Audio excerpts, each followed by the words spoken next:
A big congrats to all the Pikes Peak Ascent and Marathon racers.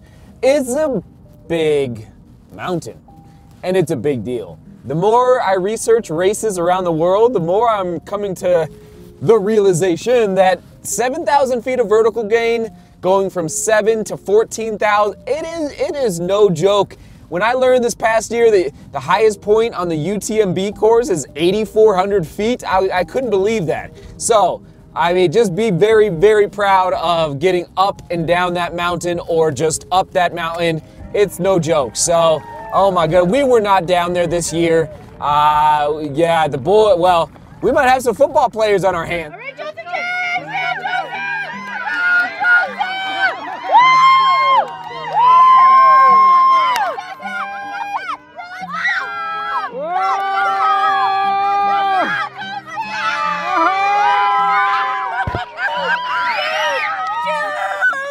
I know I'm a runner, but I love other sports as well, and so do our boys. They got some wheels and some cutting action. Look at this on the screen. Oh my. Mama proud. Joseph and Seth throwing down. So we had a little pee-wee, or I guess flag football weekend at the DeMoor household, but miss seeing you all, but we will share that big mountain again at some point in the future. All right, almost there.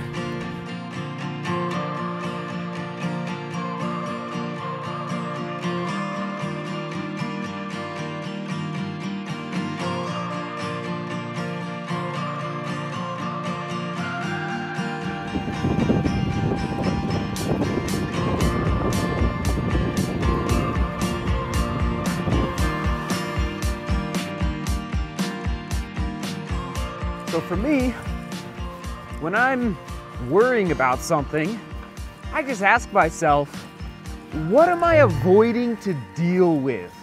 Because that's usually the root cause of the anxiety.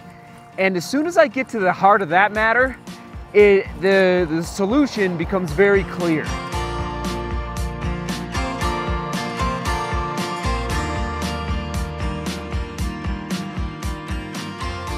Why is God a Denver Broncos fan? Just look at that sunrise. Blue and orange, baby. Blue and orange. Come on now. Oh, there's a big rock.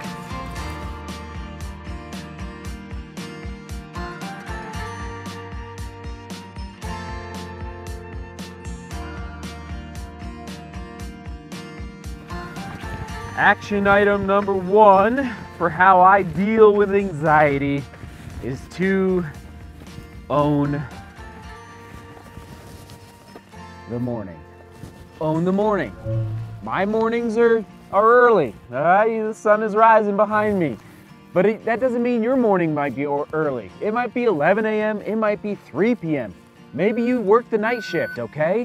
But that first hour, you own it as a human being. No matter what, like, you are in charge of doing whatever you do in the morning, whether it's making sure you brush your teeth in the first hour, making sure you get a good breakfast, making sure you get 100 push-ups in the first hour. Maybe it's turning the doorknob in the first hour. You know, however you own your morning, for me, boom. If you say, no, body, I'm in charge, I'm gonna wake up. You know, whether you wake up by an alarm or you wake up on your own, this morning happened to be a wake up on my own type of morning. It's so interesting. I don't know about you, if I set my alarm, 80% of the time, I wake up 10 minutes before it goes off. It's like that internal clock, I don't know. It's just how I was wired, I guess. But own the morning, own that first hour, and it sets you up for success the rest of the day, which for me, reduces anxiety, reduces stress, reduces whatever you might be dealing with out there in the world.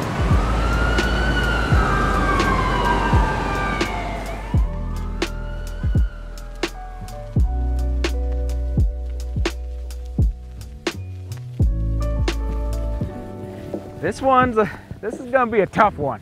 A little bit of a hard pill to swallow. Dealing with anxiety. This one's big though. Critical for me is just don't have an opinion of anybody. I know it's easier said than done. And in the modern world, with modern technology and media, it's almost like we're forced with social media amount of news that's in the world these days where we have to have an opinion on everything.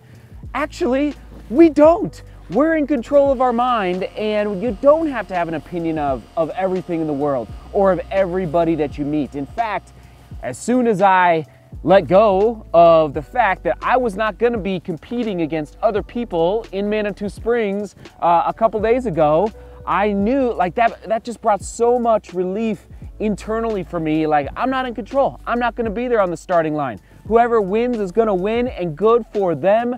And so for me, reducing anxiety with running, like, I don't know, like that's the beauty of running, is it just lets you come out, be in nature, or in the city if you live in the city, and just be free and not have to be stuck in front of a computer formulating more and more opinions about things that at the end of the day really don't even matter. So I don't know, it's a gift of running. You get to disconnect and just be, or walk.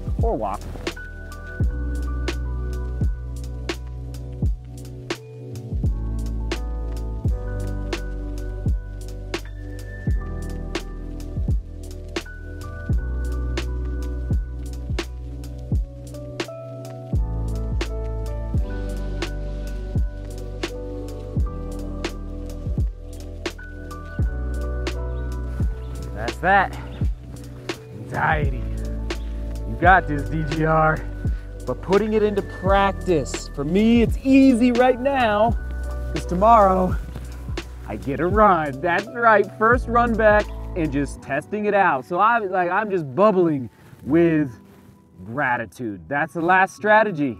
Practice gratitude all the time. And long term, when things are tough, when you find out you're injured, when you lose your job, when you didn't get into the school you wanted, whatever it is, just remember this. This blows my, listen to this. There's a 400 trillion to 1 chance that we exist, that you exist. Those are the numbers. The scientists, they came up with that number. 400 trillion to 1 chance that you exist. How crazy is that? And so the fact that we are even here, that we can even get outside, that we can even walk, that we can even breathe air, that we can even make ourselves hurt in races and chase down PRs and go to the pain cave, pull all-nighters and 24-hour races, whatever you're doing out there, rallying your 4x800 meter team and outdoor in spring track. I'm going on now, but how crazy is that? So that's where, like, I'll never be, I just can't live with anxiety when the fact that I know the chance that I'm even here is it's hard to even comprehend with the human brain. But so there it is, everybody. Defeating anxiety, dealing with anxiety, it is possible, but it's a process. It's not just going to be, if you have anxiety in your life, it might take time. And thankfully though, if you have discovered running, I think that's really, really going to help you overcome some of it, whatever degree or level you have in your heart, in your mind, in your brain, in your soul. So, 400 trillion to 1, everybody. All right, we'll toss it to mental toughness, mental fortitude. Oh man, I've made a lot of vlogs about it in the past, and stay tuned, everybody. Going for a little doorknob turn tomorrow. All right, seek beauty, work hard, and love each other. See you tomorrow.